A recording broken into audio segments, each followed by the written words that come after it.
ಕರ್ತನಲ್ಲಿ ನಮಗೆ ಅತ್ಯಂತ ಪ್ರಿಯರಾದ ದೇವಮಕ್ಕಳೆಲ್ಲರಿಗೂ ಉನ್ನತನೂ ಪರಿಶುದ್ಧನೂ ಮಹೋನ್ನತನಾಗಿರುವಂಥ ಯೇಸು ಕ್ರಿಸ್ತನ ನಾಮದಲ್ಲಿ ಶುಭವನ್ನು ತಿಳಿಸುತ್ತೇನೆ. ಎಲ್ಲರೂ ಚೆನ್ನಾಗಿದ್ದೀರಾ? ಕ್ಷೇಮವಾಗಿದ್ದೀರಾ?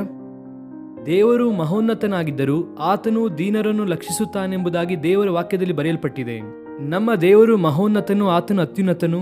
ಅಷ್ಟೊಂದು ಉನ್ನತವಾದ ಸ್ಥಾನದಲ್ಲಿದ್ದರೂ ಕೂಡ ದೀನರಾದಂಥ ನಮ್ಮ ವಿಷಯದಲ್ಲಿ ಆತನು ಪ್ರತ್ಯೇಕವಾದ ಶ್ರದ್ಧೆಯನ್ನು ವಹಿಸುತ್ತಾ ಇದ್ದಾನೆ. ಆದ್ದರಿಂದಲೇ ಇವತ್ತು ಕೂಡ ನಾವು ಸಜೀವವುಳ್ಳವರ ಲೆಕ್ಕದಲ್ಲಿದ್ದು ಆತನನ್ನು ಘನಪಡಿಸುತ್ತಾ ಇದ್ದೇವೆ. ಕರ್ತನಲ್ಲಿ ಪ್ರಿಯರೇ, ಪ್ರತಿದಿನವೂ ಕೂಡ ಬೈಬಲಿಂದ ಒಂದು ದಿವ್ಯ ವಾಗ್ದಾನವನ್ನು ನಾವು ಧ್ಯಾನಿಸುವುದರ ಮೂಲಕ ದೇವರಿಗೆ ನಾವು ಇನ್ನೂ ಸಮೀಪವಾಗಿ ಬರುತ್ತಾ ಇದ್ದೇವೆ. ದೇವರು ನಿಮ್ಮೆಲ್ಲರ ವಿಷಯದಲ್ಲಿ ಉನ್ನತವಾದಂತಹ ಉದ್ದೇಶವನ್ನು ಹೊಂದಿದ್ದಾರೆ. ಅಪೂರ್ವವಾದ ಅದ್ಭುತವನ್ನು ಆತನು ನಿಮ್ಮ ಜೀವಿತದಲ್ಲಿ ಮಾಡುವುದಕ್ಕೆ ಯಾವಾಗಲೂ ಕೂಡ ಆತನು ಸಿದ್ಧನಾಗಿಯೇ ಇದ್ದಾನೆ. ಆತನ ಪ್ರಜೆಗಳ ವಿಷಯದಲ್ಲಿ ಆತನು ತನ್ನ ಉದ್ದೇಶವನ್ನು ನೆರವೇರಿಸಬೇಕೆಂಬುದಾಗಿ ದೇವರು ಯಾವಾಗಲೂ ಇಷ್ಟಪಡುತ್ತಲೇ ಇದ್ದಾರೆ. ಆದರೆ ನಾವು ಪ್ರಾರ್ಥನೆಯಲ್ಲಿ ವಿಶ್ವಾಸದಲ್ಲಿ ದೇವರನ್ನು ದೃಷ್ಟಿಸುವಾಗ, ವಾಕ್ಯದ ಮೂಲಕವಾಗಿ ಆತನ ಚಿತ್ತವನ್ನು ತಿಳಿದುಕೊಂಡು ದೇವರ ಕೃಪೆಯಲ್ಲಿ ಬೆಳೆಯುವುದಕ್ಕೆ ನಾವು ಪ್ರಯತ್ನ ಪಡುವಾಗ ದೇವರ ಅದ್ಭುತವನ್ನು ಸ್ಪಷ್ಟವಾಗಿ ನಮ್ಮ ಜೀವಿತದಲ್ಲಿ ನಾವು ಕಾಣುತ್ತೇವೆ. ಪ್ರತಿದಿನವೂ ಕೂಡ ಒಂದು ವಾಗ್ದಾನವನ್ನು ಕೇಳುತ್ತಾ ಇದ್ದೇವೆ. ಈ ದಿನದ ವಾಗ್ದಾನ ಸಂದೇಶಕ್ಕಾಗಿ ಯೆಶಾಯನ ಪುಸ್ತಕ 24ನೇ ಅಧ್ಯಾಯ 23ನೇ ವಾಕ್ಯವನ್ನು ನಾವು ಓದೋಣ. ಬೈಬಲ್ ಇರುವಂತವರು ತೆಗೆದುಕೊಳ್ಳಿರಿ. The book of Isaiah chapter 24 and verse 23.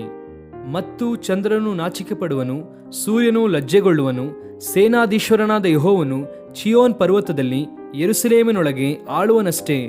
ಆತನ ಪರಿವಾರದ ಹಿರಿಯರ ಮುಂದೆ ಪ್ರಭಾವವು ಪ್ರತ್ಯಕ್ಷವಾಗುವುದು.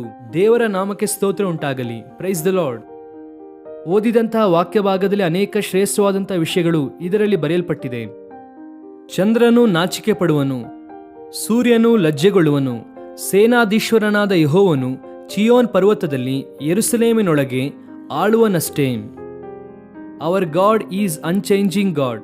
ಚಂದ್ರನು ನಾಚಿಕೆ ಪಡುವನು, ಸೂರ್ಯನು ಲಜ್ಜೆಗೊಳ್ಳುವನು, ಆದರೆ ನಮ್ಮ ದೇವರು ಮಾರ್ಪಡದೇ ಇರುವಾತನು. ಆಮೇನ್. ಅನೇಕ ಸಾರಿ ನಿಮ್ಮ ಜೀವಿತದಲ್ಲಿ ಅನೇಕರು ತಮ್ಮ ಟ್ರೂ ಕಲರ್ಸ್ ಅನ್ನು ಆಯಾ ಸಂದರ್ಭದಲ್ಲಿ ಹೊರಗೆ ಹಾಕುತ್ತಾರೆ. ಇವರು ಶಾಶ್ವತವಾಗಿ ನಮ್ಮೊಂದಿಗೆ ಇರುತ್ತಾರೆ, ಯಾವಾಗಲೂ ಕೂಡ ನಮ್ಮೊಂದಿಗೆ ಇರುತ್ತಾರೆ ಅಂತ ಹೇಳುವವರು ಕೂಡ ಬಿಟ್ಟು ಹೋಗುವಂತಹ ಪರಿಸ್ಥಿತಿ ಬರಬಹುದು. ಅವರ ಮುಖವು ಮಾರ್ಪಡುವಂತಹ ಪರಿಸ್ಥಿತಿ ಬರಬಹುದು. ಒಂದು ಸಂದರ್ಭ ಬರುವಾಗ ಹೆಂಡತಿಯರು ಹೇಳುತ್ತಾರೆ, ನನ್ನ ಗಂಡ ಇಲ್ಲಿಯ ತನಕ ಒಳ್ಳೆಯ ವ್ಯಕ್ತಿಯಾಗಿ ನಟನೆ ಮಾಡಿದನು, ಆದರೆ ಈಗ ಆತನ ಟ್ರೂ ಕಲರ್ಸ್ ಎಲ್ಲವೂ ಕೂಡ ಆಚೆ ಬರುತ್ತಾ ಇದೆ ಎಂಬುದಾಗಿ ಕೆಲವರು ಹೇಳಬಹುದು. ಅಥವಾ ಹೆಂಡತಿಯರ ವಿಷಯದಲ್ಲಿ ಕೆಲವರು ಗಂಡಂದಿರು ಹೇಳಬಹುದು, ಅಥವಾ ಸ್ನೇಹಿತರ ವಿಷಯದಲ್ಲಿ ಹೇಳಬಹುದು. ಇವರು ಸ್ನೇಹ ಮಾಡುವ ಹಾಗೆ ಇಲ್ಲಿಯವರೆಗೂ ನಟಿಸಿದರು, ಆದರೆ ಅವರು ನಿಜವಾದ ಉದ್ದೇಶದಿಂದ ಸ್ನೇಹ ಮಾಡಲಿಲ್ಲ ಎಂಬುದಾಗಿ ಕೆಲವರು ಅಂದುಕೊಳ್ಳಬಹುದು. ಮನುಷ್ಯರು ಮಾರ್ಪಡುವಂತಹ ಪರಿಸ್ಥಿತಿ ಬರಬಹುದು. ಸೃಷ್ಟಿಯಲ್ಲಿ ಬದಲಾವಣೆ ಬರಬಹುದು, ಆದರೆ ಬದಲಾಗದೇ ಇರುವಂತವರು ನಮ್ಮ ದೇವರು. ಆತನು ಸೇನಾಧೀಶ್ವರನಾದ ಯೆಹೋವನು. ಆಮೇನ್. ಒಂದು ವೇಳೆ ನಿಮ್ಮ ಜೀವಿತದಲ್ಲೂ ಕೂಡ ಮನುಷ್ಯರೆಲ್ಲರೂ ಕೂಡ ಮಾರ್ಪಟ್ಟಂತಹ ಪರಿಸ್ಥಿತಿಗಳೆಲ್ಲ ಮಾರ್ಪಟ್ಟಂತಹ ಸ್ಥಿತಿಯಲ್ಲಿ ಇದ್ದರೆ ಈ ದಿನ ನೀನು ದೇವರನ್ನು ದೃಷ್ಟಿಸಬೇಕು. ಆ ದೇವರು ಎಂತವರೆಂದರೆ ಸೇನಾಧೀಶ್ವರನಾದ ಯೆಹೋವನು. ಆಮೇನ್. ಆತನ ಕರದಲ್ಲಿ ಸೈನ್ಯ ಇದೆಯಂತೆ.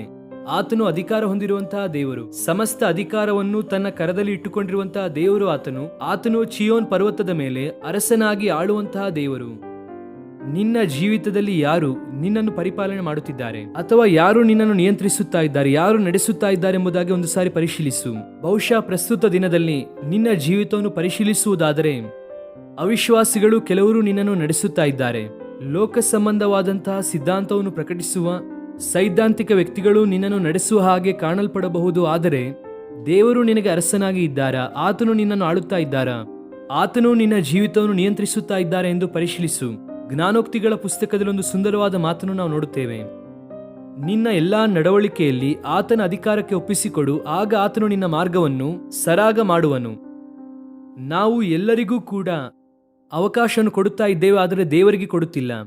ನಮ್ಮ ನಡವಳಿಕೆಯ ವಿಷಯದಲ್ಲಿ ಯಾರು ಕೂಡ ನಮ್ಮನ್ನು ಆಡಿಸಿಕೊಳ್ಳಬಾರದೆಂದು ಕೆಲವು ಸಂದರ್ಭದಲ್ಲಿ ತಪ್ಪಾದ ನಿರ್ಧಾರ ತೆಗೆದುಕೊಂಡು, ಅನಾಲೋಚಿತವಾದ ತೀರ್ಮಾನ ತೆಗೆದುಕೊಂಡು, ಅಸಂಬಂಧವಾದ ತೀರ್ಮಾನ ತೆಗೆದುಕೊಂಡು ದೇವರಿಗೆ ದೂರವಾಗುತ್ತೇವೆ. ನಮ್ಮ ಮಾರ್ಗವೆಲ್ಲವೂ ಕೂಡ ಬ್ಲಾಕ್ ಆಗುವುದಕ್ಕೆ ಕಾರಣ ಅದೇ, ದೇವರಿಗೆ ಸ್ಥಳ ಕೊಡದೇ ಇರುವುದರಿಂದ. ಯಾವಾಗ ನಾವು ದೇವರಿಗೆ ಸ್ಥಳ ಕೊಡುತ್ತೇವೋ, ಸೇನಾಧೀಶ್ವರನಾದಂಥ ಯೆಹೋವನಿಗೆ ಸ್ಥಳವನ್ನು ಕೊಡುತ್ತೇವೋ, ಆತನು ನಮ್ಮ ಮಾರ್ಗವನ್ನು ಸರಾಗ ಮಾಡುವಾತನಾಗಿದ್ದಾನೆ.